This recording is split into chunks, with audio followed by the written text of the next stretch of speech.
거나 문제를 경험했다라고 하면 저희가 137이라고 하는 전국 어디서나 그 137이 한 번호로 통용이 됩니다. 137 번호 아세요? 모르셨어요. 네. 137. 네, 137로 해서 소비자의 그 문제라든가 이런 상담을 해주셔서 거기서 상담해서 뭐 정보 제공으로 해결이 되는 그런 경우도 있고요. 네. 거기서 해결이 되지 않으면 소비자 피해 구제로 해서 저희 한국소비자원에 넘어오게 됩니다. 네. 그러면 저희는 우선 그 사실 검사라든지 아니면 또 필요하다면은 시험 검사라든가 또 필요하다면 전문가 자문을 들어가지고 저희가 소비자와 사업자가 서로 이렇게 화해를 하도록 합니다. 그래서 거기서 해결이 되면 잘 되면 끝나는 것이고요. 거기서 해결이 되지 못할 때에는 분쟁조정위원회라는 것으로 넘어오게 됩니다. 네. 그래서 분쟁조정위원회에서 그 조정 과정을 거치는데요. 이 조정 과정에서도 또 한 번 그 피해 구제할 때 그 사전 합의가 잘 안 되었기 때문에 또 필요한 경우 그 사실 조사라든가 시험 검사라든가 전문가 자문을 더 받고요. 그래서 조정을 하게 돼서 조정이 성립이 되면 법률상의 화해와 같은 역할을 하니까 이제 끝나는 거고요. 거기서 끝나지 않으면 소송을 해야 되기 때문에 저희 그 한국소비자원에 있는 변호사들이 소송 지원이라든가 또 저희가 그 대한변협이라든가 법률구조공단하고 MOU를 하고 있기 때문에 거기를 통해서 소송까지도 저희가 지원을 해드리고 있습니다. 네, 뭐 시대에 따라서 또 그 시기에 따라서 네. 이 피해 사례가 좀 다를 수 있는데 최근에는 네. 주로 어떤 쪽에서 많이 피해 사례가 접수되고 있습니까? 우선 작년도 저희가 1년마다 그 통계를 내는데 1년과 뭐 최근도 거의 비슷하긴 하지만 크다랗게 소비자 피해 구제가 많이 들어온 게 한 5가지 품목 정도 됩니다. 네. 우선 제일 많이 하는 게 휴대폰 관련되는 거고요. 그다음에 초고속 인터넷 서비스와 관련된 그런 부분이요. 그다음에 중고차 매매라든가 이런 거와 관련된 부분. 그다음에 그 전화 휴대폰 이동통신 서비스죠. 네. 서비스와 관련된 거. 그다음에 택배 이런 거 관련된 부분이고 최근에는 소셜 커머스와 관련된 그런 부분도 많이 증가하고 있습니다. 네. 구체적으로 저희가 좀 이렇게 살펴보면은 그 휴대폰과 관련된 부분에 있어서는 그 통화 품질이 좋지가 않다. 그다음에 특히 이제 외국의 제품이었던 경우에는 AS에 문제가 있었었는데 그 부분은 저희 소비자원에서 강력히 요구를 해서 약관 개정이 이루어지게 됐습니다.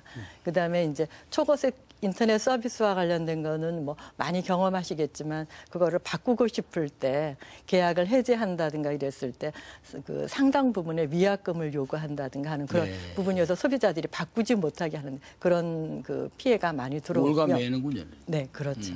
그다음에 저희가 중고차와 관련해서는 그 사고가 있다든지 이런 거를 알려주지 않았다라든가 그다음에 그 사실 사고 난 후에 보니까는 성능이 이렇게 좋지 않은 거를 뭐 발견했다든가 이런 부분이고요.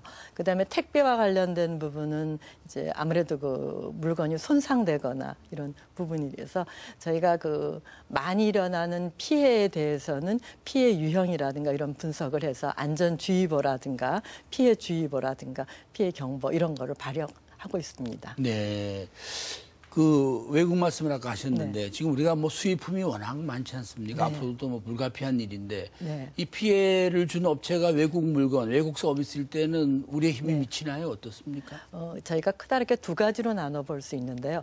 뭐 잘 아시는 것처럼 국내에서 물건을 구입을 했다, 외국 물품을 구입했다라고 하면은 피해 보상 받기가 쉽습니다. 그런데 그런 경우가 아니라 전자상거래를 이용했다든지 아니면 외국에 여행을 하다가 그곳에서 샀다라든지 이랬을 경우에는 그 구매한 곳이 외국에 있기 때문에 피해 구제 받기가 그렇게 쉽지는 않습니다. 왜냐하면 언어에 대한 그런 장벽도 있고요. 그다음에 이 피해 구제에 대한 법이나 제도가 나라마다 조금 더 다 차이가 있고요. 그다음에 이건 관할을 어디서 해야 될 것인가에 대한 그런 것 때문에 시간이 많이 소요되고 피해 구제 받기는 사실상 어렵습니다. 그래서 저희 한국소비자원에서는 그 각 피해 구제와 관련돼서 그 품목별로 그런 외국 상품과 관련된 소비자 피해 구제를 하기 위해서 전담 직원을 배치를 하고 있고요.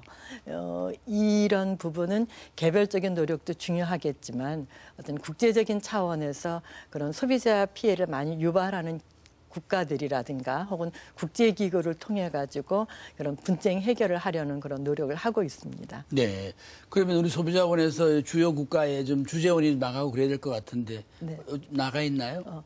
지금 현재는 두 나라에 나가 있습니다. 근데 나가서 처리하는 것 앞으로는 이런 것도 확대돼야 될 거라고 보고요. 현재 지금 중국하고 호주에 직원이 파견이 되어서 그런 저희가 중국하고 호주는 뭐 무역량도 많지만 또 저희 관광객들이 많이 가기 때문에 그로 인한 피해가 많아서 있고요. 앞으로 이 부분은 좀 확대돼야 될 거라고 보고요.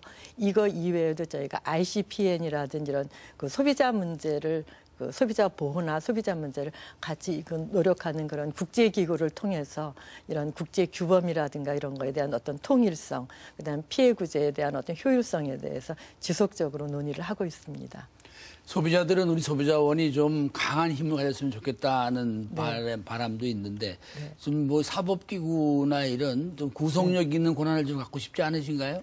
글쎄요, 그 부분에서는 그 사법적인 저희가 이제 사법이나 행정이나 이런 거는 또 이렇게 분리가 되어 있는 그런 부분이어서 경우에 따라서는 악질 사업자를 그 피해를 그런 구제하기 위해서라든가 아니면 그 피해 다발 품목인데도 계속 지속적으로 요구했는데도 요구가 안 되는 그런 부분에서는 저희가 사법적인 기능을 좀 가졌으면 하는 그런 바람도 있는데요.